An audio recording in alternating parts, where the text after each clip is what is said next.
আমি কসম করে বলতেছি, আমি আল্লাহর কসম করে বলতেছি, বিশ্বাস করবেন কিনা জানি না, আমি আমার বুকে হাত দিয়ে বলতেছি, আমার এমন কোনো বন্ধু নেই, আমার এমন কোনো বেস্ট ফ্রেন্ড নেই যাকে আমি আমার দুঃখের কথা এবং আমার কোনো গোপন কথা শেয়ার করতে পারবো।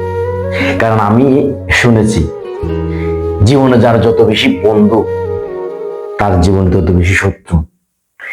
আপনি আপনার বেস্ট ফ্রেন্ডকে আপনার সবচেয়ে বড় বিপদে পাবেন, তার পাশাপাশি ওই রকম বড় বিপদ ঘটানোর জন্য ওই বেস্ট ফ্রেন্ডকে দায়ী করতে পারবেন।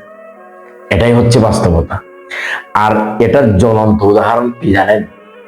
গতকালকের যে তহিদ আফ্রিদি কন্টেন্ট ক্রিয়েটর, তার সবচেয়ে কাছের বন্ধু রাহি নাকি তাকে ধরিয়ে দিয়েছে।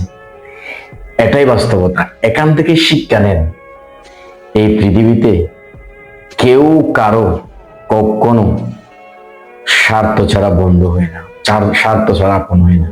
একমাত্র আপনি আপনার ছাড়া কেউ আপনার না।